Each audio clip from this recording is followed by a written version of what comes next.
It's been a worrying month for Nigel. Dipsey is still at the welders and the job is taking weeks longer than estimated. This has given Nigel more time to source parts, and he's just received a special delivery, some replica Porsche wheels.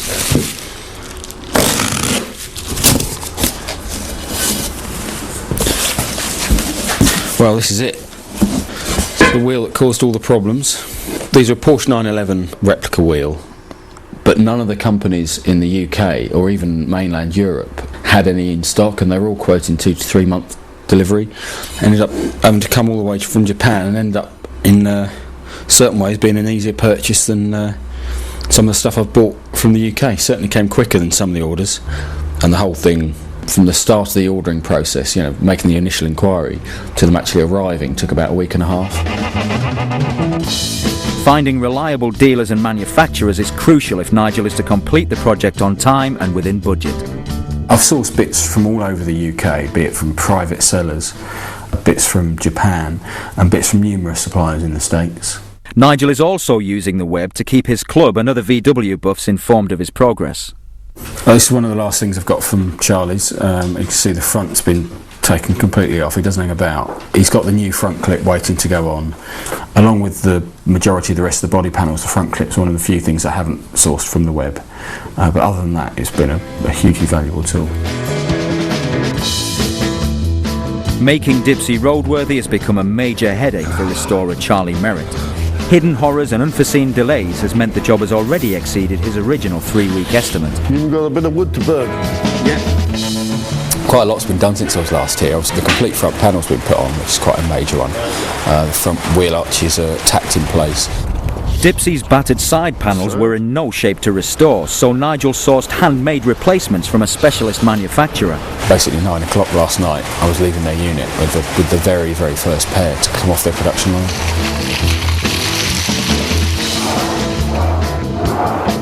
Due to the scene's current popularity, good quality original panels are expensive and hard to find. As a result, many new companies are setting up to meet the demand for parts. We bought a split screen camper ourselves, and we've realised there was a lack of good panels on the market. Perfection takes time. The lads make exact original factory spec reproductions without the benefit of mass production machinery. To get this corner piece just right will mean 5 hours of monotony at the wheel. The quantity that would be sold, you just wouldn't warrant making that press tool, so.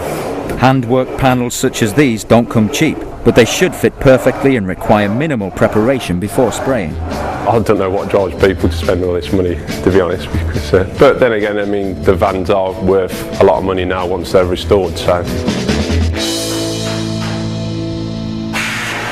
Back at the farm, with most of the panelling now at hand, restorer Charlie can crack on with the rebuild. There's just no way it ever should have passed MOT. I mean, it wasn't structural sound. Charlie's original estimate for the work was 3 weeks, but the deeper he cut into Dipsey, the worse she looked. This, and waiting for the panels to arrive, could mean the job will take up to 3 times as long. So we had to straighten everything out, make sure it's reasonably straight for the panel to go back on it now. It should be alright, it should fit quite well now. Years of patch-ups and botched welding have left Dipsey a little out of shape, so even though these panels are faithful reproductions, there is the possibility they won't fit.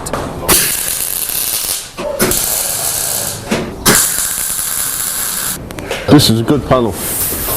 Better than the one what was on it. Cheap panels, they just never fit, you have to make them fit, but this one's pretty good. With the long panel on, the new floor can finally be fitted.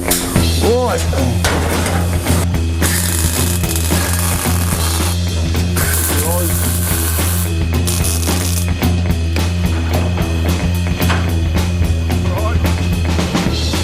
For a few days things go well, but a call from Charlie has summoned Nigel to the farm.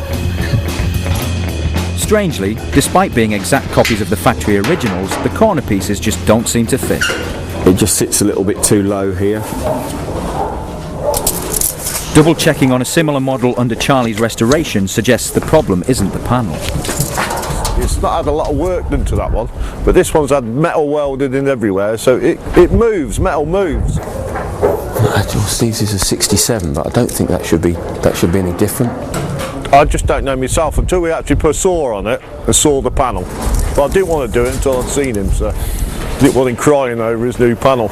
With a yard full of cars waiting for his attention, Charlie will certainly be glad to see the back of Dipsy. The last thing I want to do is make even more work for you, because No, we want to get them on, so yeah, we yeah, don't want to be hanging around. yeah, All we want to do is put them on. yeah, absolutely, We've got to put them on so they look right.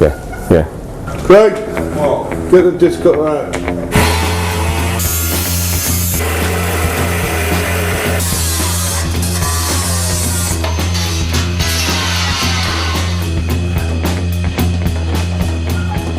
It's just time. You just can't get on. We hope to have all the back on by tomorrow, but we're no way now.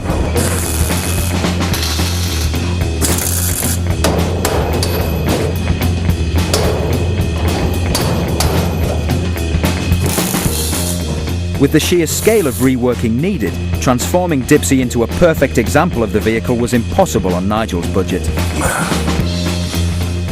Through Charlie and the boys' efforts, however, getting the solid, good-looking bus he desires is starting to look like a reality.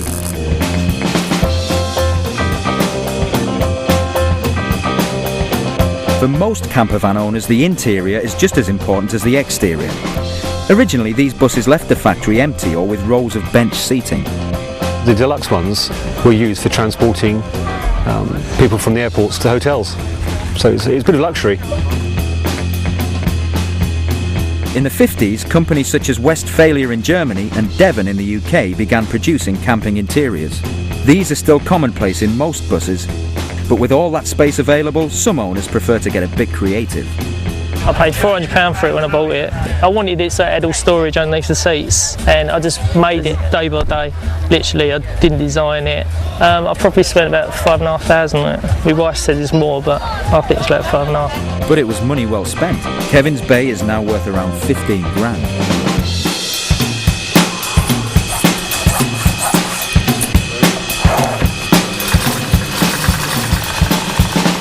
Nigel is choosing to keep his original Devon interior, but he is splashing out on some bespoke upholstery made from 100% genuine vinyl. You only know it's leather because of the smell.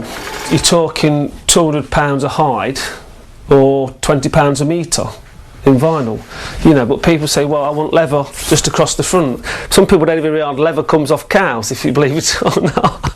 You know what I mean? They can't buy it by the metre, you have to buy it by the hide. I didn't realise that. Nigel and Nikki have decided to change from the original factory paint colour of sealing wax red and beige grey. This means the interior colour had to change, and it's a bit of a gamble. The trouble is with the interiors, you only get one shot at it because you're going to have all this made, you're going to put it to the van and you're going to go if it works or it don't work. It's only when Nigel refits the interior he'll know if he's made the right choice.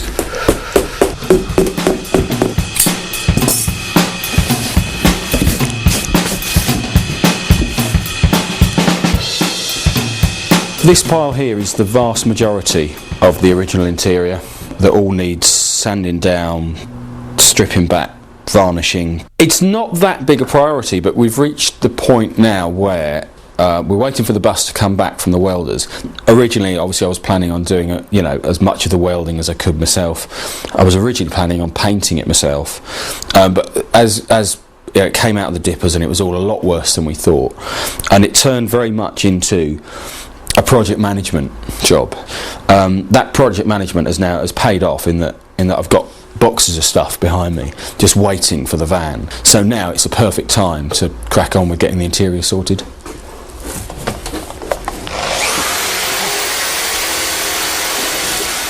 Preparing both the interior and the bodywork for the finish is crucial in a big restoration like this. The more hours put in at this stage will add to both the finish and the longevity of the vehicle. Being completely new fabrications, the long and the short panels won't need anywhere near the attention of the rest of the bus. This door, for example, requires major surgery. The bottom needs to be cut away and replaced.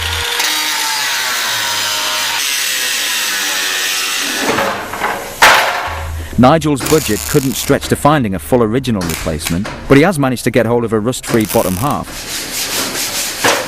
which is seamlessly welded on. After some filler and paint, you'll need a magnet to tell it's not the original. A good interior is just as hard to source as a door or side panel. An interior recently went on the internet for £1,500 for an original interior, in need of some work. A couple of guys have started doing very high quality, pretty much perfect reproductions, but you're looking at about £3,000. I think it's pearl white with mouse brown. Horrible, but he likes it, so that's it, isn't it? After the break, Nigel gets his first glimpse of Dipsy Mark II. I'm not sure I want to turn around. Oh, God!